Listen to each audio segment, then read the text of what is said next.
We're going through, it's called the Dudley Tunnel. It's called the Dudley Tunnel because it's a tunnel and it's in Dudley. We are local, anybody local? Nobody. Do I sound Black Country tonight? Yeah. Good night. Can you understand me alright? Yeah. Ah, that's good. Right, so we're making our way through the tunnel. You can see the rainwater has been soaking through the bricks in the tunnel because you can see the white chalky stuff that's left behind. Some of the bricks are nice and clean and you can see it very clearly. However, other bricks are covered in white limestone and calcite. Now this is the areas of the tunnel that get wet. The rainwater drips and pours through the bricks, washing limestone and calcite through the brickwork. Now the limestone and calcite is coming from the dirt, it's in the soil, so when it rains, it washes limestone and calcite through the bricks with the rainwater. The square holes in the sides are called weep holes, and the weep holes are there for drainage, so the rainwater soaks through the weep holes, leaving limestone and calcite on the bottom. The Eiffel Tower now, folks. Ooh, the Eiffel Tower.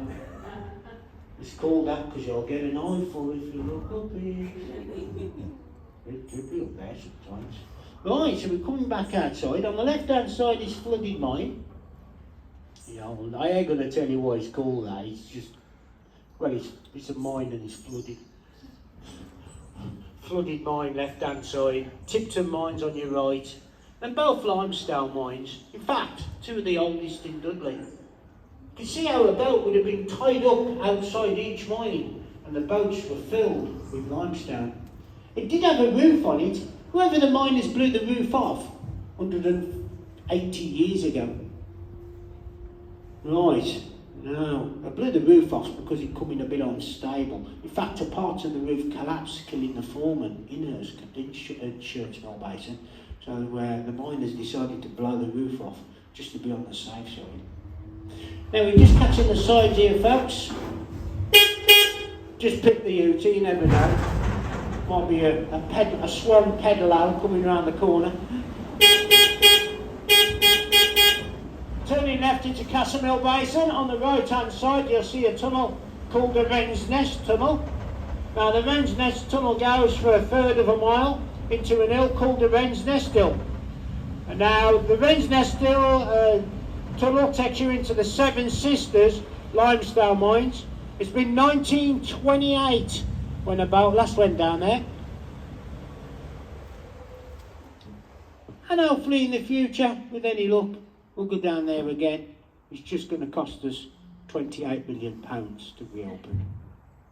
On the left hand side is a cavern called the 144 cavern, because it's 144 steps up the steps to get to the surface. In fact, it's so big in size, you can get St Paul's Cathedral inside it.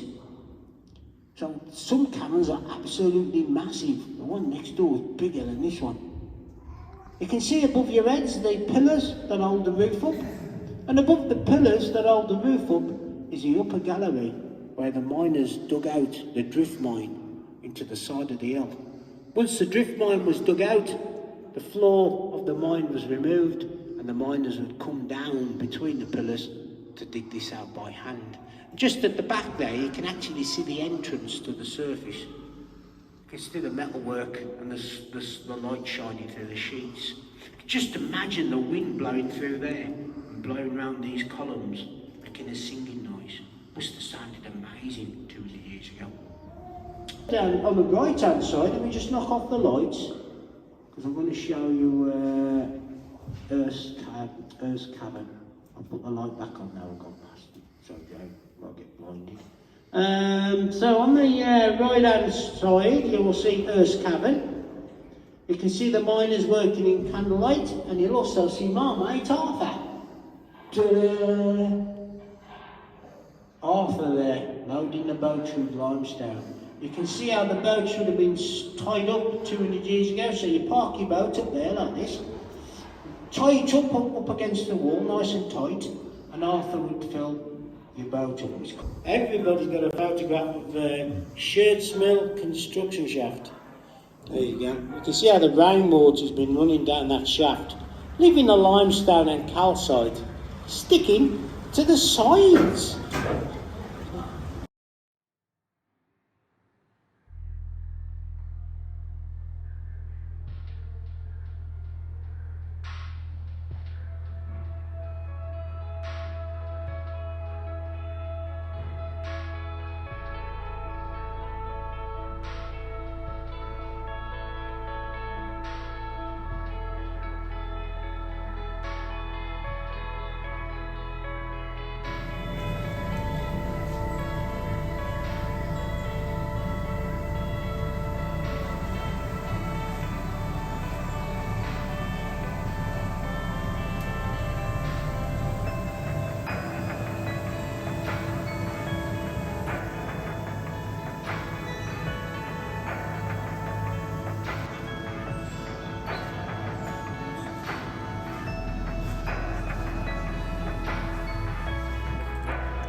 If I put the hymns on here, they're a bit of a...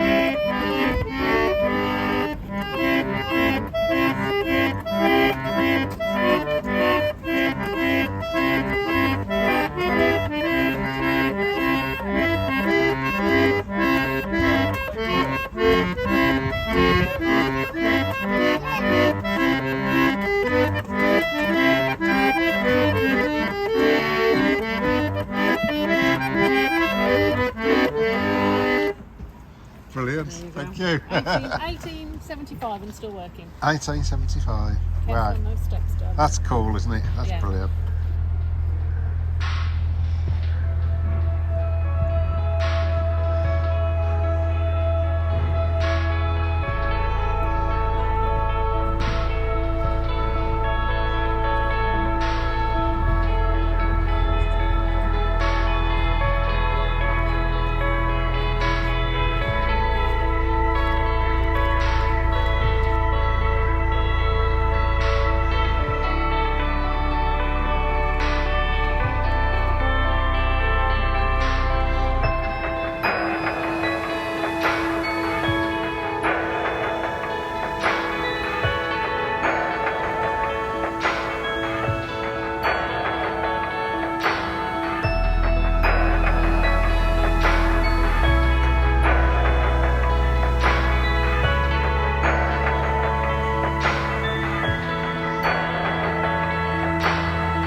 why you would have difficulty in getting through Dudley Tunnel on a pretty standard narrowboat is the fact that if you can't fit underneath this arch here, then your boat won't fit under the tunnel, and that's pretty much the way of it, really. As you can see, I mean, from the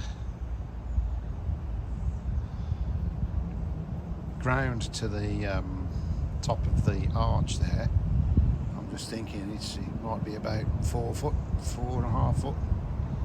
So yeah, basically that's one of the reasons why you end up going through on an electric boat.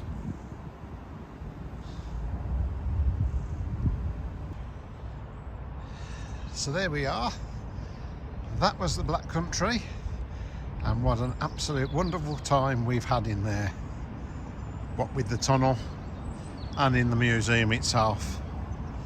Certainly well worth a visit. All aboard.